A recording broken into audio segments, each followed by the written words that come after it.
ini dalam tubuhnya akan mengandung zat anti, namanya neutralizing antibody yang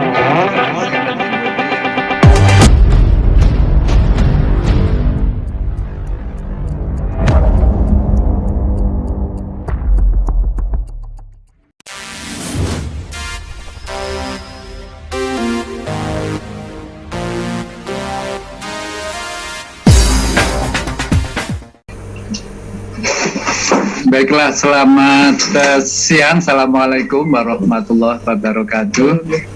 Ya, rupanya ada sedikit masalah tadi pagi mengenai PowerPoint saya. Jadi yang saya sampaikan adalah mengenai COVID-19. Baiklah, sekarang saya mulai dulu dengan mengenai plasma. Jadi intinya adalah seorang yang baru sembuh dari penyakit COVID-19 ini dalam tubuhnya akan mengandung zat anti, namanya neutralizing antibody yang bersifat bisa menetralkan virus SARS-CoV-2 yang kemudian masuk lagi.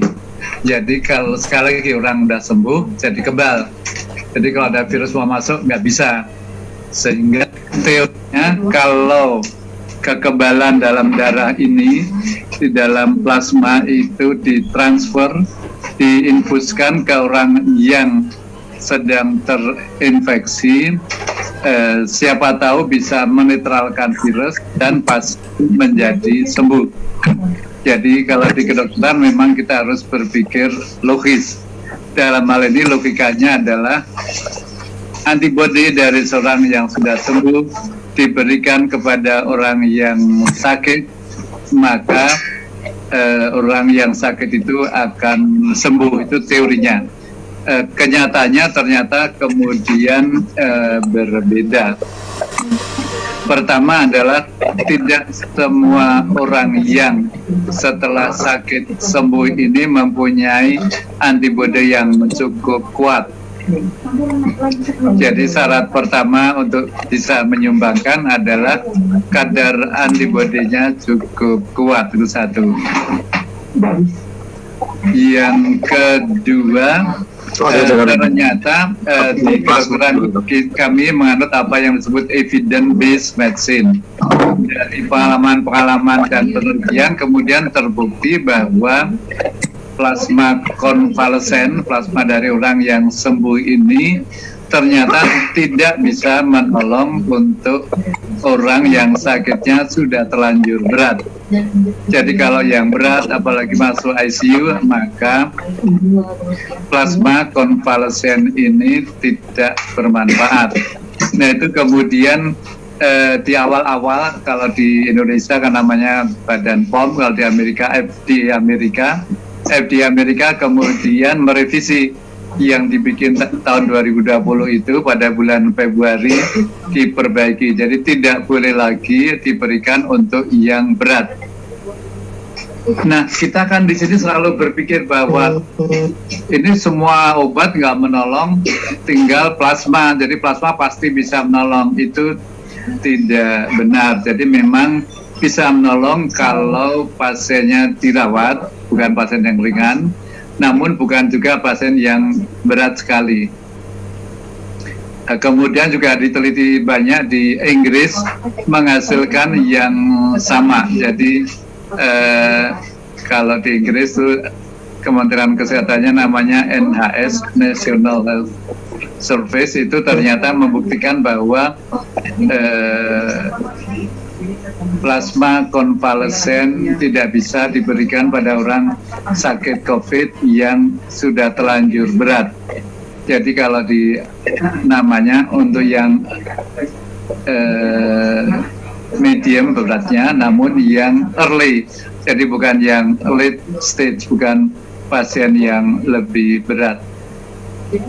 Jadi sekali lagi sekarang kita paham bahwa kalau mau memberikan plasma konvalesen, berikanlah pada pasien yang belum lama masuk dirawat di rumah sakit, belum lama, kemudian bukan yang kondisinya berat sekali. Karena itu di kedokteran kita menganut perubahan-perubahan. Jadi mirip-mirip ini, tolong diingat bahwa dulu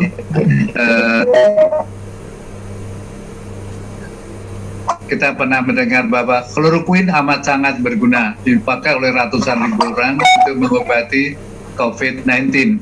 Nah, ternyata tidak berhasil karena kemudian terbukti bahwa dengan penelitian bahwa kloroquine malah bisa bikin aritmia jantung, jadi tidak boleh dipakai lagi. Walaupun tadinya logikanya masuk. Untuk plasma juga sama. Plasma dari orang yang sudah sembuh, jadi sudah kebal, logikanya mengandung antibodi, antibodinya bisa menetralkan, itu logikanya benar, namun dibuktikan di penelitian ternyata tidak benar, sehingga kemudian direvisi, jadi prinsipnya jangan dipakai lagi untuk yang sakit berat. Oke. Itulah sekedar pengantar untuk plasma update-nya, demikian. Mohon sekarang slide untuk yang saya kirimkan untuk COVID-19 biar ada pemahaman yang sama. Kenapa sekarang ini penting, kenapa sekarang menjadi gawat sekali?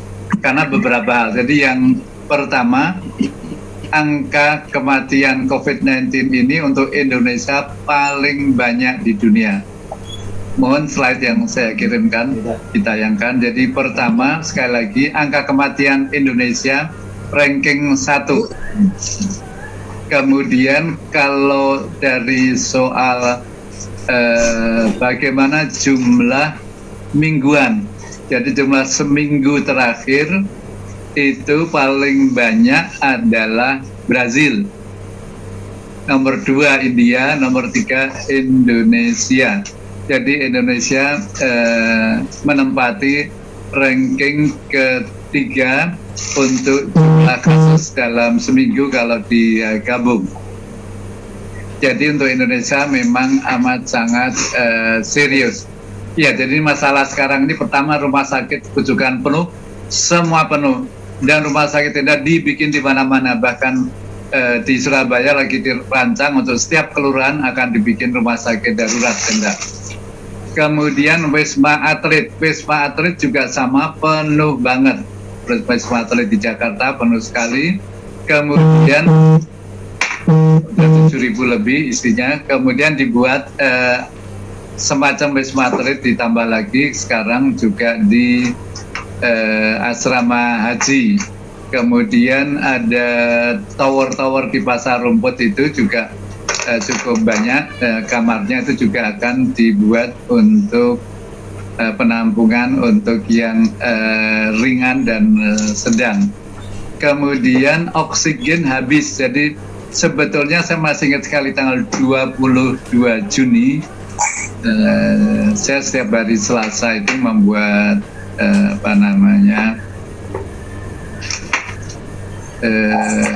media sosial, konten baik untuk IGTV, baik untuk Twitter maupun Facebook maupun yang lain. Nah, ternyata pada waktu ada telepon bahwa ternyata Jogja kehabisan. Kemudian saya cek langsung ke dokter di Jogja, benar habis di beberapa rumah sakit di PKO Muhammadiyah di Jogja. Kemudian saya angkat masalah ini ke grup di ID, kemudian rupanya ada yang kenal baik dengan Pak Menkes, kemudian segera diatasi. Jadi tanggal 22 Juni itu ada masalah di Jogja, namun sorenya sudah teratasi, nggak masalah. Nah, kemudian karena belajar dari India itu menjadi masalah berat, sehingga harus datangkan dari luar negeri, maka saya mohon agar tapi ternyata memang itu berantai, jadi Jogja habis, kemudian hampir semua tempat habis. Di Jakarta juga pernah kehabisan di beberapa rumah sakit. Jadi ini tidak boleh, karena kenapa? Karena kan pasien COVID-19 ini kenapa diperlukan obat macam-macam? Karena seringkali gagal nafas. Kalau gagal nafas nggak diberi oksigen, nggak diberi obat antivirus, nggak diberi ventilator, ya meninggal. Jadi oksigen tidak boleh habis. Nah, sekarang sudah disiapkan dan kelihatannya sudah lebih baik hari-hari 2-3 hari terakhir ini saja. remdesivir. Apa itu remdesivir? Itu adalah obat antivirus yang disuntikan, itu juga dipakai untuk pasien yang dirawat. Untuk pasien yang baru masuk rawat itu bisa diberikan Avigan atau Favipiravir. Nah itu tadinya obat-obat ini hanya disediakan di rumah sakit rujukan, hanya di rumah sakit rujukan, tidak ada di apotek lain, sehingga mungkin pernah mendengar beberapa hari ini sekitar 500 orang sewaktu isolasi mandiri meninggal. Nah, isolasi mandiri kan hanya untuk isolasi namanya, tuh, untuk mencegah penularan, kan hampir semuanya sembuh. Iya, hampir semuanya sembuh kalau benar-benar OTG, kalau ringan. Namun kalau berat, iya enggak lah, harusnya tidak isolasi mandiri, harus rawat inap. Cuman karena rumah sakitnya penuh, pasien kemudian rawat inap tidak bisa, ya kemudian rawat di rumah, tidak mendapat pengobatan antivirus, tidak mendapat oksigen, ya meninggal. Itu yang harus diatasi sekarang, dan karena itu rumah sakit darurat sedang disiapkan, sedang dibikin. Nah, nanti kalau rumah sakit daruratnya dibikin, memang tenaga kesehatan ada. Kita dengar bahwa banyak sekali dokter meninggal. Ya nanti kita akan sampai ke sana. Kemudian ventilator pun juga mulai kehabisan, nakes yang terinfeksi makin banyak, yang meninggal banyak. Kemudian ada beberapa obat, jadi obat berbukti ilmiah yang dipastikan ada manfaatnya itu ada beberapa macam. Yang pertama heparin, jadi semua orang yang sakit COVID-19 yang harus dirawat di rumah sakit, itu kalau segera diberi heparin, apakah darahnya kental atau tidak, itu amat menolong. Sekali lagi, namanya heparin profilaksis, diberikan untuk semua pasien yang rawat inap, apapun kondisi darahnya kental atau tidak. Heparin tidak terlalu mahal harganya dan biasa dipakai di rumah sakit, sehingga mudah didapat dan sampai sekarang tidak kehabisan. Yang berikutnya adalah dexamethasone. Nah, itu kan pil yang sering saya pakai, kata beberapa pasien. Iya, memang banyak sekali dipakai untuk asma, untuk pasien autoimun, untuk lupus, untuk pasien multiple myeloma, banyak sekali dipakai untuk penyakit-penyakit autoimun. Dan obatnya, pilnya murah sekali, generiknya banyak, suntiknya juga murah sekali, obatnya banyak tersedia. Itu kalau gitu bisa dipakai untuk semua orang COVID? Tidak. Jadi kalau heparin diberikan untuk pasien yang baru masuk rawat inap,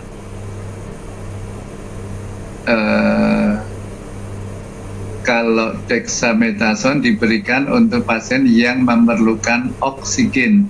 Jadi bila saturasi oksigennya turun, misalnya kurang dari 92, memerlukan oksigen, maka dexamethasone akan amat menolong. Yang berikutnya, iya ini mengenai yang kontroversi. Kalau yang kloroquine tidak, sama sekali tidak boleh dipakai sekarang.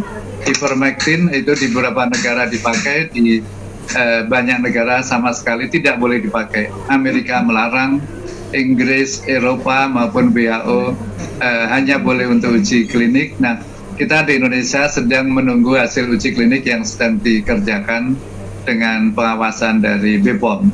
Jadi kalau hasil uji kliniknya berhasil terbukti bermanfaat, mungkin sekali akan mendapat izin. Apalagi nih imunoglobulin intravena. Imunoglobulin intravena diperlukan untuk pasien yang terjadi, sebetulnya standar dipakai sebelum ini untuk pasien dengan trombosit rendah, ITP namanya, itu imunoglobulin intravena akan segera menaikkan, atau pada bayi baru lahir dengan kadar imunoglobulin yang kurang dari lahir. Nah itu sekarang untuk COVID-19, apakah diberikan pada semua pasien? Tidak, hanya diberikan pada beberapa kondisi tertentu saja. Itu serahkan pada dokter. Kemudian Actemra, apa itu Actemra? Jadi pasien dengan COVID-19 ini kadang-kadang timbul badai sitokin. Jadi reaksi imunologis yang gawat banget yang menyebabkan kematian. Nah ini bisa diatasi dengan beberapa obat antibodi monoklonal. Salah satunya adalah Actemra. Sekarang sudah ada beberapa lagi obat semacam Actemra yang disetujui oleh baik FDA Amerika, baik oleh WHO, juga oleh walaupun Actemra ini mahal sekali. Jadi Actemra juga dipakai amat selektif, tidak untuk semua pasien, untuk pasien yang gawat dengan badai sitokin. Berikutnya.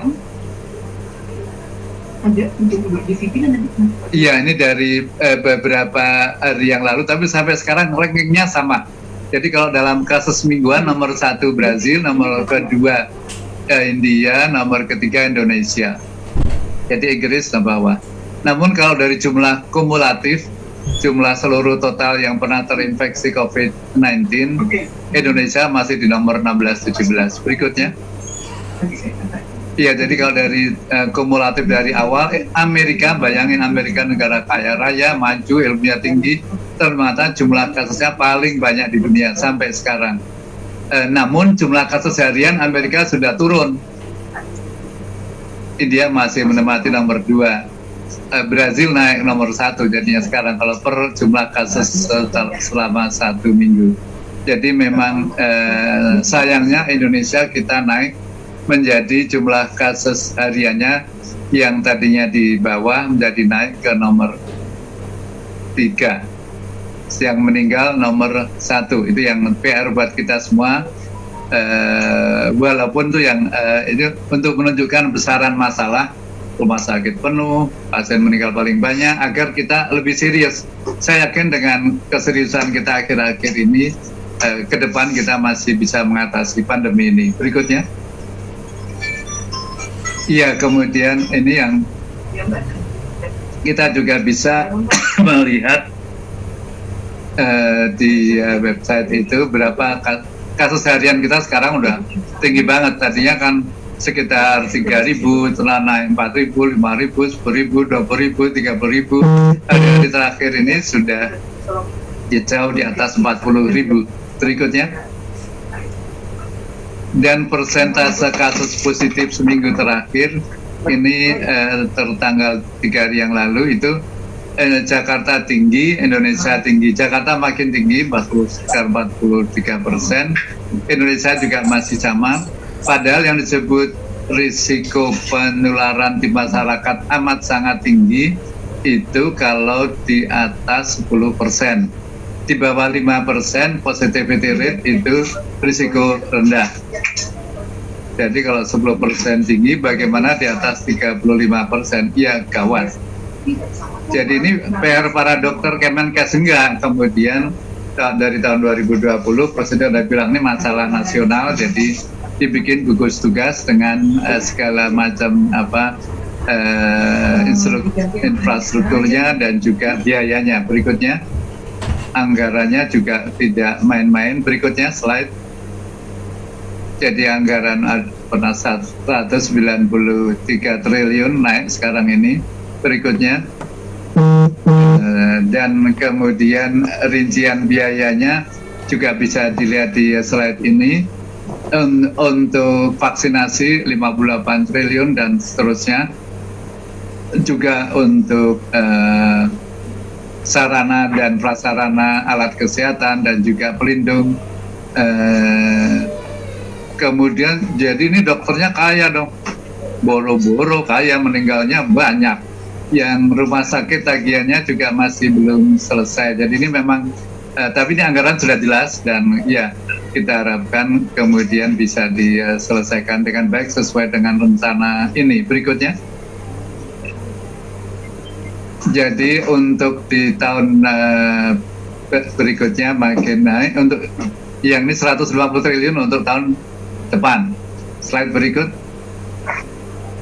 Dan BPJS tidak menanggung biaya perawat. Yang menanggung perawatan adalah Kementerian Kesehatan melalui tadi itu, bukan BPJS hanya untuk melihat apakah syarat atau tidak dibiayai pemerintah. Berikutnya. Jadi PPKM darurat ini sebetulnya bagus isinya, namun pada masyarakat ini kurang pada patuh sehingga masih terus terjadi penularan. Kita masih mendengar bahwa isolasi mandiri makin banyak dan yang meninggal sekitar 500 orang waktu isolasi mandiri, yang harusnya isolasi mandiri karena untuk OTG mestinya sembuh semua. Ini kita skip saja. Ini ada bagaimana mengenai apa itu PPKM rinciannya, saya kira bisa nanti dilihat. Jadi slide saya ini bisa dibagikan untuk yang tertarik. Ini slide berlaku sesuai dengan tanggal yang terus ini. Jadi ini yang berikutnya. Ini yang diperluas ke 15 kota yang lain. Dan ini tanggung jawab bersama. Jadi tanggung jawab termasuk juga PPAT sekarang ini, tanggung jawab Kementerian Kesehatan, tanggung jawab dokter, tanggung jawab BPOM, tanggung jawab para ulama. Karena kalau kita bekerja sama, bahu-membahu, lupakan perbedaan politik, itu saya yakin ke depan kita bisa berhasil, kita mampu. Dan ini telah dibuktikan di sejarah Indonesia,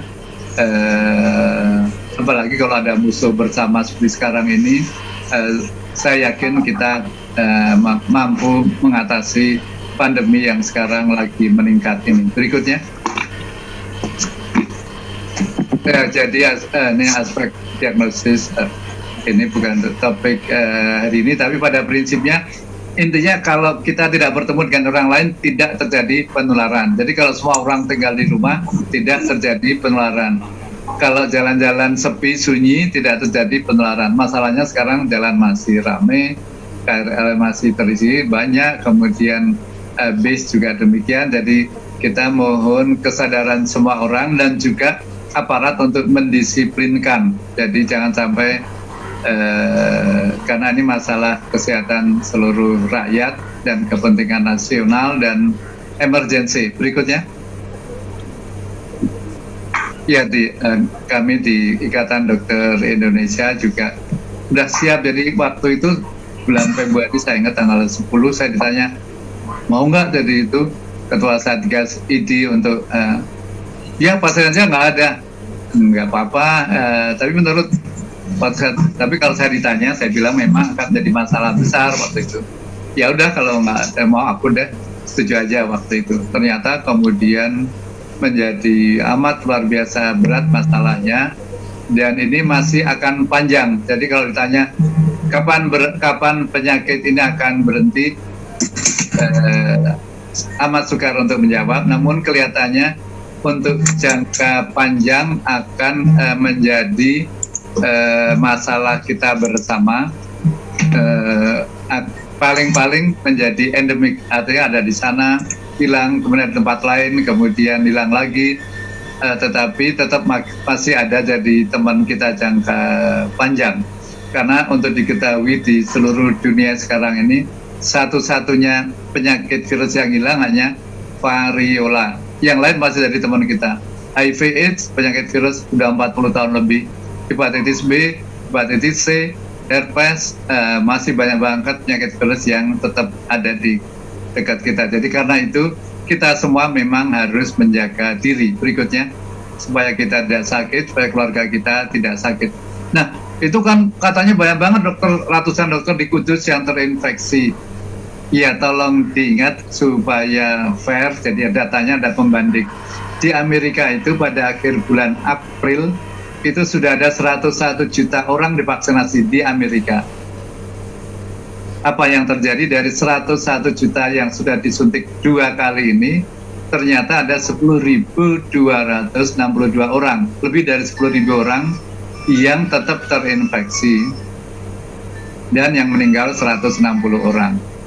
Artinya kita harus tetap waspada. Ini kalau dihitung persentasenya kecil banget dibanding dengan yang mendapat manfaat menjadi kebal, tetapi tetap saja cukup banyak yang terinfeksi, cukup banyak yang meninggal. Jadi tolong setelah vaksinasi 2 kali kita masih bisa terinfeksi lagi. Kalau sudah infeksi 1 kali masih bisa 2 kali terinfeksi. Berikutnya. Iya, ini singkat saja. Berikutnya 1 Juni 374 yang meninggal, dan ternyata spesialis, dokter umum. Berikutnya lanjut. Ada banyak banget dokter yang meninggal itu sampai 1 Juni. Bagaimana sampai hari ini? Wah, banyak banget, sudah 470-an yang meninggal, dan masih ada beberapa yang lagi dikonfirmasi. Berikutnya. dokter, profesor, spesialis, sama istrinya, banyak banget yang meninggal. Berikutnya, dan dimanapun di Indonesia. Lanjut. Dan ada tim mitigasi untuk meneliti masalah ini di ID. Berikutnya. Iya, karena itu jalan keluarnya sebagian besar sekarang nggak usah ke dokter rumah sakit kan risiko tinggi tertular nanti. Ya udah pakai telemedicine, pakai telekonsultasi, pakai teleconference, pakai video call. Jadi manfaatkan alat-alat elektronik yang kita punya dalam bentuk HP ini bisa untuk itu. Dan juga kekurangan dokter bisa dipakai dokter yang baru lulus, dokter umum yang baru lulus, baru spesialis yang belum ada penempatan, demikian pula dokter spesialis konsultan yang baru selesai. Semuanya bisa dioptimalkan untuk membantu di rumah sakit COVID. Iya, saya kira terakhir slide-nya. Selanjut. Iya, ini masalah sebagai penutup. Masalah COVID-19 ini amat sangat terkait dengan masalah perilaku. Jadi mula-mula kita tidak tahu, sekarang udah tahu, sebagian hadirin sudah tahu banget. Namun tahu belum tentu paham. Kalau sudah paham mengenai virus, berbagai macam virus, cara melindungi, cara penularan, baru tahap berikutnya mengubah ke perilaku sehat. Tidak semuanya bisa sampai tahap 3. Nah, kalau sudah mengubah perilaku sehat, sudah pakai masker, pakai apalagi itu face shield, kemudian pakai APD, lama-lama bosan. Nah, bosan kemudian lepas lagi. Karena itu kita harus saling mengingatkan, dan para hadirin di sini kan merupakan orang-orang yang dipercaya oleh lingkungannya. Jadi mohon kita semua menjadi agen untuk informasi, untuk memberikan informasi yang baik dan benar ke keluarga kita dan juga ke orang-orang yang mempercayai kita, profesi kita. Demikianlah, lebih kurang mohon maaf. Assalamualaikum warahmatullahi wabarakatuh.